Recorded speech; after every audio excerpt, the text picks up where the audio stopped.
चीन अपनी बर्बादी की कीमत पर शी जिनपिंग को तीसरी बार ढो रहा है और इसी कमजोरी को छुपाने के लिए जिनपिंग आक्रामक हो रहे हैं। आज पाठशाला में कमजोर चीन के ताकतवर नेता शी जिनपिंग का चैप्टर खोलने जा रहा हूं।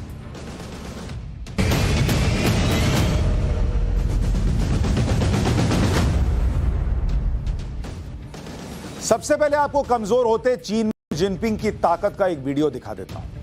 यह वीडियो चीन की कम्युनिस्ट पार्टी की बैठक का वीडियो है। यह वही बैठक है जिसमें जिनपिंग को तीसरी बार पार्टी का महासचिव चुना गया। वीडियो में जिनपिंग के साथ बैठे नेता चीन के पूर्व राष्ट्रपति हू जिनताओ हैं,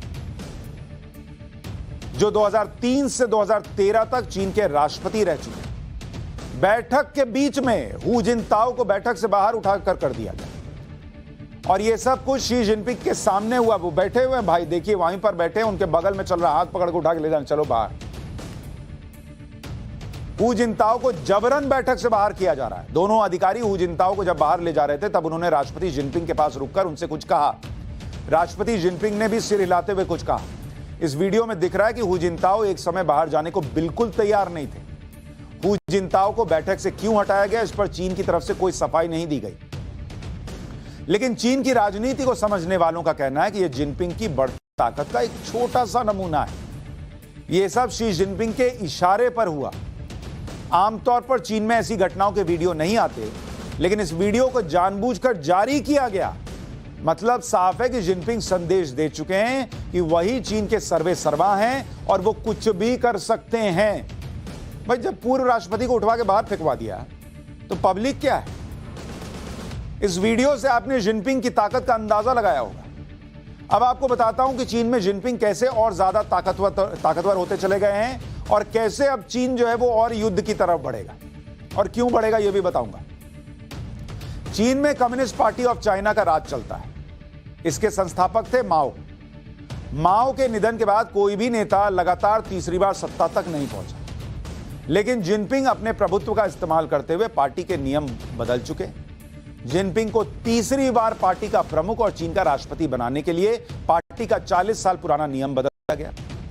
चीन में 1982 में राष्ट्रपति के लिए 10 साल के कार्यकाल का नियम बना था, लेकिन लगातार तीसरी बार शी जिनपिंग को कम्युनिस्ट पार्टी ऑफ चाइना का महासचिव चुन लिया गया। इस पद पर रहने वाला शख्स ही चीन का राष्ट्रपति और चीन की सेना का कमांडर होता है। जिनपिंग की तीसरी पारी से साफ है कि वो भी माओ की तरह आजीवन सत्ता में रहने का सपना देख रहे हैं। इस वक्त चीन के सभी शीर्ष पदों पर जिनपिंग का कब्जा है। एक राष्ट्रपति तो है ही वो, फिर एक कम्युनिस्ट पार्टी का महासचिव होता है, वो भी शी जिनपिंग है, और चेयरमैन केंद्रीय सैन्य कमीशन का वो भी शी जिनपिंग है। मतलब सेना का अधिकार भी उन्हीं के पास है, पूरा पावर। शी जिनपिंग ने खुद को मजबूत बनाने के लिए उन लोगों को किनारे कर दिया जो उसका विरोध कर सकते हैं या जो जिनपिंग के वफादार नहीं। चीन की कम्युनिस्ट पार्टी में 7 सदस्यों की पोलित ब्यूरो की स्टैंडिंग कमेटी होती है। शी जिनपिंग इसी कमेटी के प्रमुख हैं और इस कमेटी में 7 लोग होते हैं। सभी शी जिनपिंग के वफादार हैं। इस कमेटी में कई नेताओं के नाम हटवा दिए गए। प्रधानमंत्री Li Qiang, National People's Congress के अध्यक्ष Li Zhanshu, Chinese People's Political Consultative Conference के अध्यक्ष वांग यांग, इनको भी हटा दिया गया। पूर्व उप प्रधानमंत्री हान जेंग शामिल। ये सभी नेता पोलित ब्यूरो के सदस्य थे, लेकिन अब इनकी जगह जिनपिंग के वफादारों ने ले ली।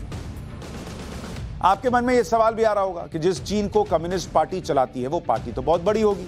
इतनी बड़ी पार्टी में जिनपिंग का विरोध करने वाला कोई नहीं था।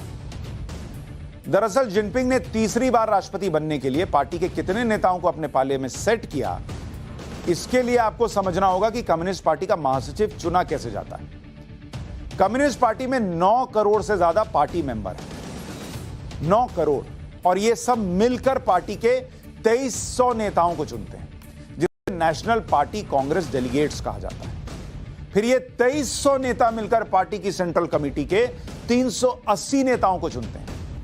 फिर उसके ऊपर पोलित ब्यूरो के 24 सदस्य होते हैं, जिसे राज्य के नेता मंत्री होते हैं। पोलित ब्यूरो में से ही पोलित ब्यूरो स्टैंडिंग कमेटी के 7 सदस्य चुने जाते हैं। फिर इन्हीं 7 सदस्यों ने तीसरी बार शी जिनपिंग को कम्युनिस्ट पार्टी का जनरल सेक्रेटरी चुन लिया। शी जिनपिंग की बढ़ती ताकत का असर उनके फैसलों में दिख रहा है। जिनपिंग ने भारत के साथ सीमा विवाद पर भी अपना इरादा जता दिया। जिनपिंग ने चीन भारत सीमा पर तैनात सेना के 3 जनरल को प्रमोट किया है। चीन भारत सीमा पर अहम फैसले लेने में इन तीनों जनरल की अहम भूमिका रही। इसमें जनरल हे वेइडोंग, जो वेस्टर्न थिएटर कमांड में ग्राउंड फोर्स के प्रमुख हैं, उन्हें डबल प्रमोशन दे दिया। जनरल हे वेइडोंग सेंट्रल मिलिट्री कमीशन का नया वाइस चेयरमैन इनको बना दिया गया और जिनपिंग इस कमीशन के प्रमुख हैं। इसके अलावा जनरल झांग यूक्सिया सीएमसी में वाइस चेयरमैन के पद पर बने रहेंगे, जबकि उनके पास सेंट्रल मिलिट्री कमीशन में काम करने का कोई अनुभव भी नहीं। यानी जो शख्स भारत के साथ बॉर्डर विवाद पर मोर्चे पर तैनात रहे, उन्हें प्रमोशन देकर जिनपिंग ने यह जता दिया कि बॉर्डर पर अभी शांति नहीं रहने वाली। इससे पहले कम्युनिस्ट पार्टी की बैठक में गलवान झड़प का वीडियो चलाया गया। जिनपिंग खुद को भले ही ताकतवर बना लें, लेकिन यह सच है कि उनके कार्यकाल में चीन सबसे ज्यादा कमजोर हुआ। शी जिनपिंग तीसरी बार चीन के राष्ट्रपति बनने जा रहे हैं। यह खबर भी चीन के बाजारों में कोई रौनक नहीं ला सकी। ब्लूमबर्ग की रिपोर्ट के मुताबिक जिनपिंग की तीसरी ताजपोशी के साथ ही चीन के कारोबारियों को 9 बिलियन से ज्यादा का नुकसान हो चुका है।